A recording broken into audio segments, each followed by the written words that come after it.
And actually, your piece does a nice segue to my own bio because I'm presenting next. I'll read my own bio.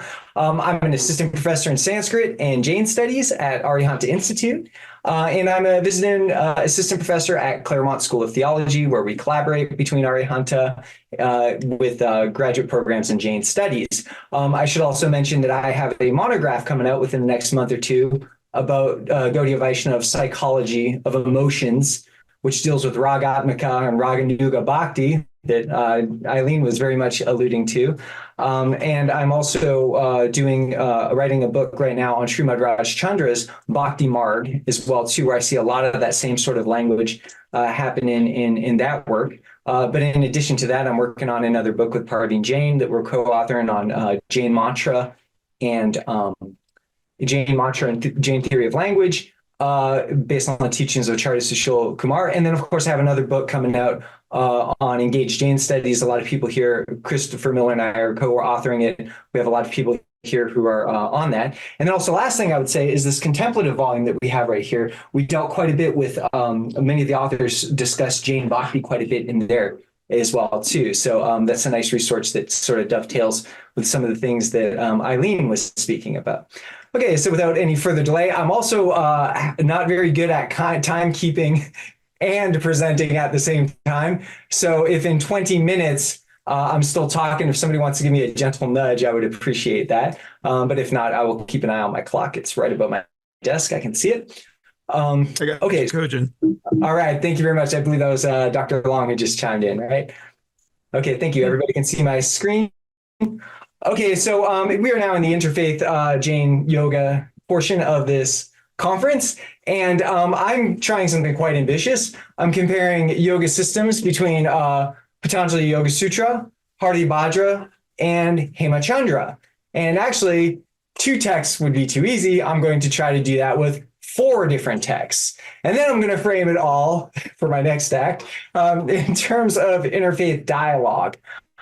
Which is a point of interest to me because I'm very interested in this point about Jain intellectual ahimsa and the potential for Jain philosophy in general to create goodwill, interfaith goodwill. You know, I do eco-theology and such as well. But this point about nonviolent communication and interfaith dialogue is something that I keep coming back to, which is really prevalent in the Jain yoga texts. So the way that I've been framing this is, there's 4 or 5 different steps to interfaith peace building. And you can think about the analogy as how you talk to people you disagree with, right? You don't just tell them they're wrong, there's no value to their perspective, right? If you want to be polite, you try to find as much value as in their perspective as you can, right? That creates goodwill. And before you respond to their argument, you want to make sure you understand it. So before you tell somebody they're wrong, maybe you should say, hey, if I understand you correctly, this is what you believe. And only after they say, yes, that's true, that is what I believe, only then would you respond.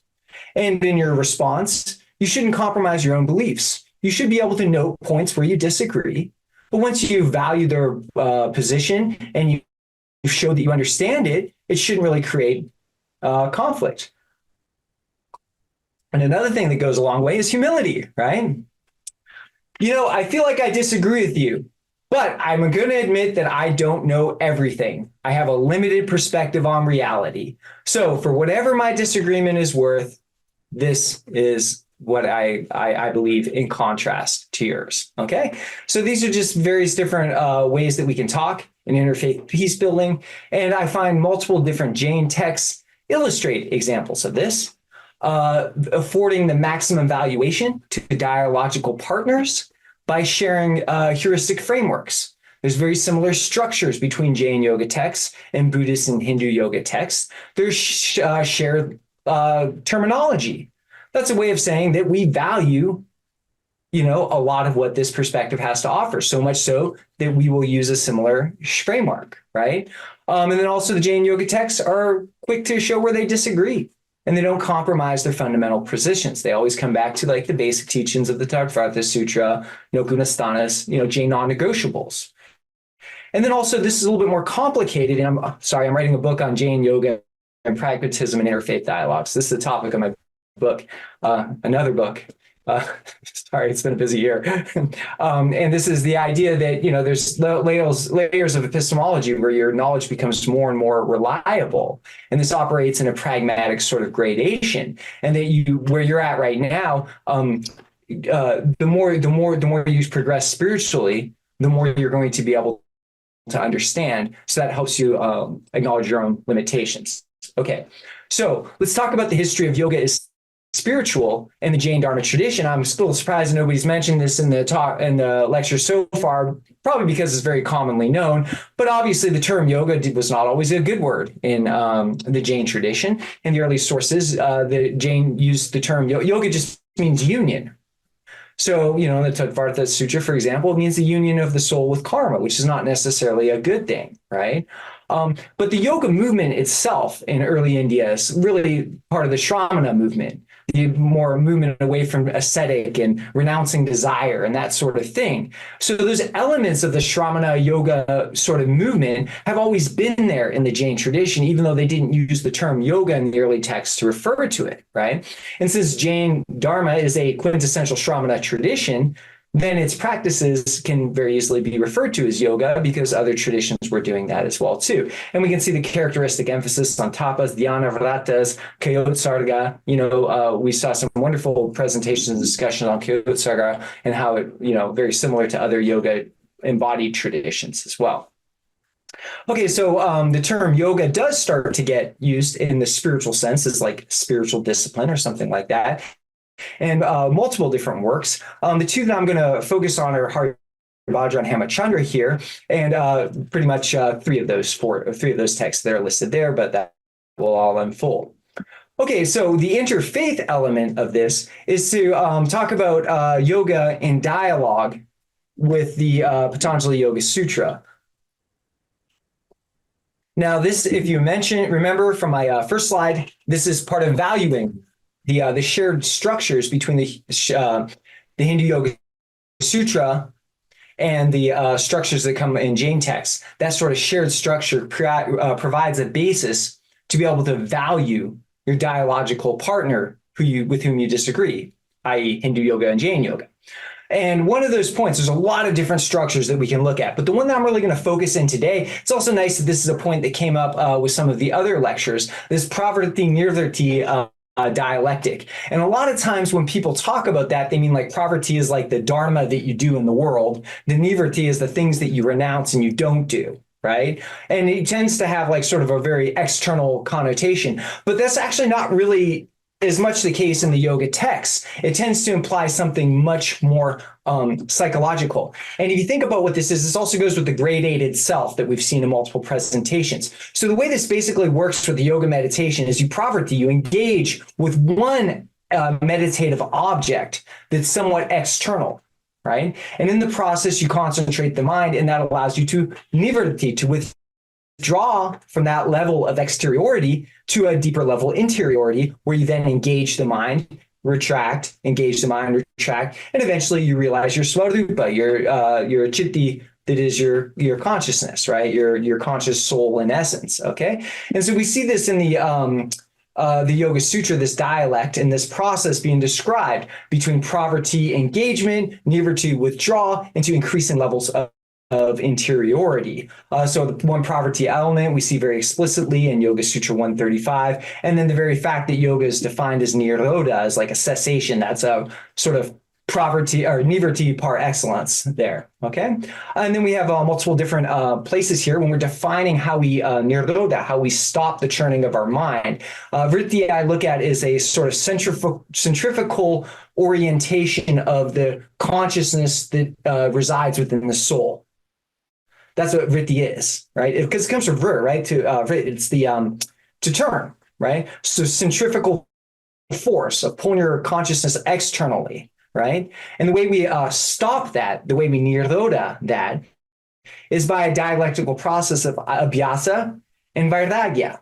Abhyasa is practice, vairagya is renunciation. But if you notice there, it's engagement and withdrawal, right? Abhyasa is engagement, vairagya is withdrawal, okay? So that's how that dialectic between engagement and withdrawal is right there at the heart of how we achieve nirodha as per Yoga Sutra 112. Okay, and then we also see a similar dialectic here in Yoga 3.9. So there's multiple different places where we see that in the Yoga Sutra. And then we also see this gradated self. So that was the pravrti-nivritti dialectic. This gradated self is the sampragnata yoga that is famous in the Yoga Sutra. Vitarka, vicharda, ananda, asmita. It's 4 layers of self with each engagement. Vitarka, vitarka, nirda vitarka, withdrawal. Savicharda, nirda vicharda, withdrawal. Ananda, withdrawal. Asmita, withdrawal. And now you're in Swarupam, which is your Chitti Shakti of the Purusha. Okay, so this is the gradated self. Each one of them involves an engagement with each respective layer and then a withdrawal for each respective layer until you realize the Chitti Shakti. Okay, so this is just Yoga 101 in the Yoga Sutra. Now, we have this similar idea of a gradated self, and I'm going to point to multiple different examples of this. The Yoga Sutra, for example, have the external Bahiratma, the internal Antaratma, and then the transcendent materiality, Paramatma, which is going to be your conscious essence, which also will exhibit this nivritti pravrti dialectic. Okay. I don't want to go into this too much, but we see this sort of negative definition of yoga in the Tattvartha Sutra, where yoga is basically your karma, your union between your karma and your soul.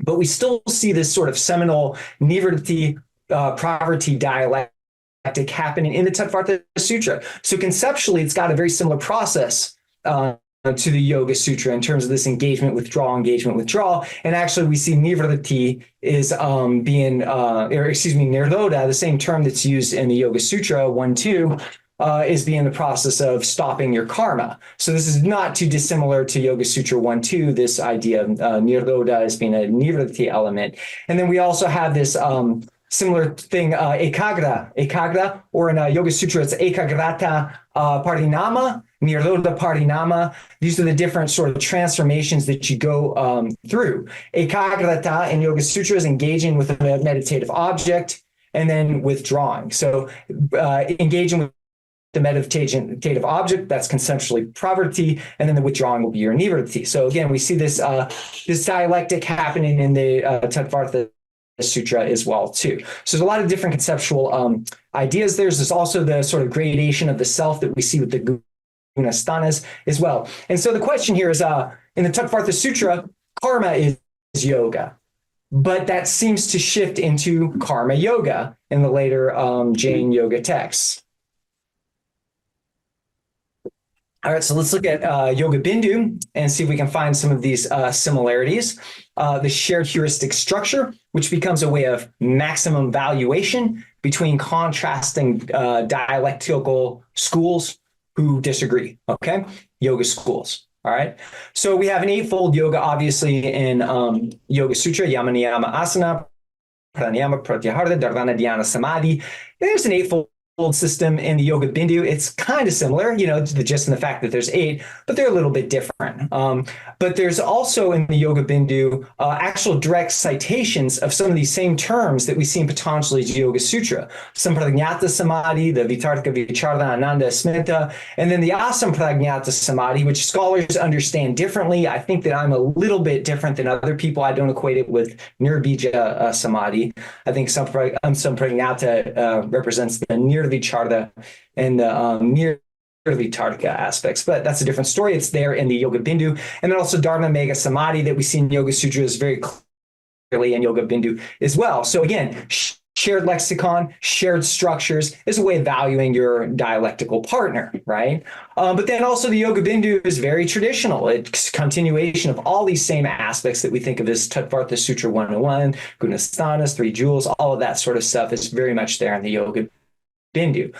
So therefore, the Yoga-bindu is valuing the other traditions by employing similar terms and heuristic frameworks, and it also underscores the disagreements as well too, and has this sort of epistemological gradation. All right, so this is another point that another place that there's a similar structure would be in the Bhavanas, but I'm going to let Alba Rodriguez talk more about that today. She's doing some really, really excellent work on the bhavanas, but just to sort of articulate them, the way they're listed in the Yoga Sutra is Maitri, Karuna, Mudita, Upekshana, Sukha, Dukkha, Punya, Punya, Vishayana, Bhavanantas, Chitta, Saprasadanam, right? The Chittasya Prasadanam happens from Maitri, loving kindness, Maitri, Karuna, compassion, Mudita is joy, right? Joy for the well-being of others. And then Upeksha is equanimity, like Samayita or Samatva.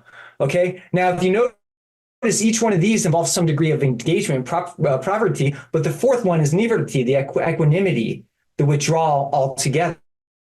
Maitri, love and kindness with others, that's engagement. Karuna, compassion with others.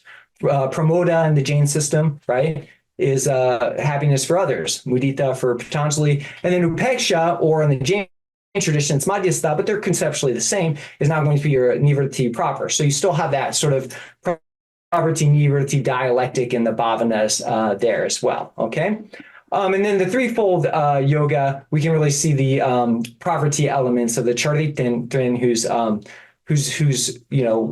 one of the third step of the threefold yoga, where you're very much engaged in various different things rather than withdrawing as much. Okay, now the real place I think where you see this pravritti nivritti dialectic is with Haribhadra's fivefold yoga in the Yoga-bindu. Okay, and we can see the Adhyatma yoga, Bhavana yoga, Dhyana yoga is having this strong pravritti element, and then the nivritti element, Samatha yoga, the upeksha, similar to upeksha or madhyastha, and samkhya vritti yoga, which is like yoga-śāstra vritti nirodha. So it's very similar there to Patanjali's Yoga Sutra as well. And I have different notes on all of these different elements in all five of these, but I'm not going to go through all of those. But I've indicated places within Adhyatma where we see this pravritti nivritti dialectic, and where we see the bhavana and dhyana yoga as well too, and then how it increasingly starts to get more nivritti as it goes through the other levels. Okay, so I think that concludes my section on Haribhadra, but I'm just pointing out that this shared conceptual framework provides a nice basis for interfaith dialogue, because it's a way of valuing your dialogical partner, being the partner between Jain yogas and Hindu yoga systems. Okay, so Yoga-dṛṣṭi-samuccaya is our next text, and it also has yoga systems of yoga that very much have this pravritti nivritti dialectic as well. Okay, so there's a pre-yoga system, right? So I call it the threefold or fourfold yoga. I think I mentioned here that a lot of this, a lot of Christopher Chappell's work really underscores some of this stuff too. So I highly recommend that. But this pre-yoga, this kula, or the pravrta chakra yoga, very much has the word pravritti almost. It's a little different than that. But it really has a sort of engagement with the yamas, engagement with virtuous behaviors. So it's got that idea. And then the Icha, Shastra yoga, and Samarthya yoga stages will also have that same dialectic, and those correspond to the gunastanas. Okay, so then we have an eightfold yoga system and the Yoga-dṛṣṭi-samuccaya, and these are all right here as well. And then I highly recommend Christopher Chappell's book Reconciling Yogas on this point as well too. He discusses and talks about all of these yoga drishtis, right? These yoga viewpoints. All right. So this eightfold system is very much got this element of pravritti marg. We see the word pravritti explicitly happening in various different places. It's part of engagement with mistruth, asat pravritti, vyagata, right? Vyagata, I imagine, is from the root han, right, to destroy. And then engaging with the foundations of truth, sat pravritti pada. So we can see this sort of engagement element with this eightfold yoga here as well too. And then also one is actively engaging and becoming one's soul, right? So that's the engaged element there. You're beyond the transcendental abode. So this is really an interesting point that I think is underscored in the Yoga-dṛṣṭi-samuccaya, which is very different than the Yoga Sutra, and it's a little bit different than the Yoga-śāstra and the Yoga-bindu, is that we really seem to have this pravritti element being at the highest level of spiritual awareness. Because we think of, Kaivalya Jnana as being liberty property. You've completely withdrawn from everything. But the Yoga-bindu does have this sort of engagement, this property element that is going on there. And, we can speculate why this is, but, with the Jain tradition, the soul is parinama. The soul is it's not still and stagnant. It's in a process, right? It's a process theology in that sense. What Padmarajaya calls a disjunctive dialective rather than a conjunctive dialectic, but it is still a process that's going on in the soul itself, so we can see that there would be property there. Okay, there's a lot of interfaith themes in the Yoga-dṛṣṭi-samuccaya. It actually, the whole purpose of the text, here I've got Chappell's work down here, the whole purpose of the text is to dialogue Hindu, Buddhists, and Jains together in a way that finds this sort of shared structures. And Chappell lists a few places where, Haribhadra's tone is very nice. He's always referring to good actions in a way that's applicable to practitioners of any tradition. When he talks about shastras, he's not necessarily specific to Jain shastras, but it seems to be open, right, to multiple different schools. And then the text itself is really just drawing this parallel between Vedantins and Buddhists. And this, of course, is what I consider to be affording the maximum valuation to Buddhists and Hindus. When you're talking about interfaith dialogue and peace building within the Hindu context, usually Rig Veda 164:46 is cited. By my translation, sages have multiple designations for that reality, which is singular. Well, we have a very parallel statement in the Yoga-dṛṣṭi-samuccaya, right? That part of nirvana is known as Sadashiva, Param Brahman, Siddhatma, and Tathata. These are Buddhist and Hindu designations, right? Known by those designations, they are just one because they're properly designated by these terms.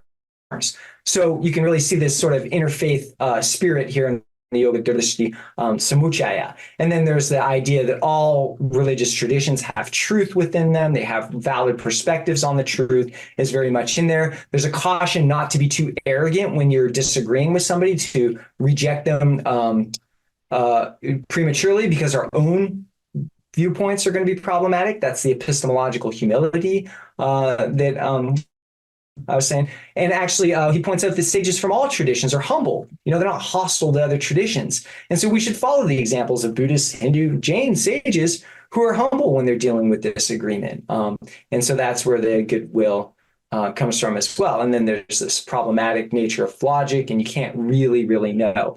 So he really is saying that truth is one, different traditions see it in different ways, and we should value that. But however, he's not without his polemics. He denounces those who are not within Shramana norms, who are too worldly and too attached to worldly desire. Standard Shramana critique of Vedic ritual, and other critiques of Tantra, Buddhist idea of impermanence, critiques Hindu monism. All of these, he's very quick to find the problem. And that would go with not compromising one's non-negotiables there. And 3, but Haribhadra Suri is a textbook case of somebody who really knows his philosophical opponents very well, which he demonstrates in other texts as well. So Yoga-śāstra of Hemacandra, I'm not going to go through this too quick because I believe I'm probably coming close to the end of time. But we have a sort of corollary to the Ashtanga system of Patanjali, where if we were going to liken Ashtanga 1, the yamas, we would see this discussion of that in the first part, these sutras. Niyamas are not explicitly mentioned. He tends to talk about other, like avashika type restrictions instead of the niyamas. And then he had some very early description of a lot of actual physical yoga poses for Patanjali's asana. Now, like we've seen previously with Pragya Jains, there's a critique of pranayama. Like it teaches you how to do it, and then it says, be careful to do it because you focus too much on your body, which sounded exactly like Pragya Jain's critique as well, too. And then yeah, we're out of time? Yeah, see if we can wrap it up. Yeah. Okay, cool. Thanks. So anyway, we see a lot of those same sort of things, similar things to the last couple of Ashtangas, seems to be playing on that. And so that's really how that all goes. So anyway, there's contrast with the Yoga Sutra. There's particular Jain elements to it. And there's also a layer of selfhood that I've also noted there too. So that should probably do it. So anyway, the moral of the story is that this is a really good way to look at Jain interfaith dialogue, where yoga itself is a form of interfaith engagement, and one that then lends itself to interfaith goodwill and peace building, particularly with the way Hemacandra and Haribhadra are presenting it. All right, thank you very much. And thank you, Steve Vos, for stopping me in time before I talk for the rest of the conference.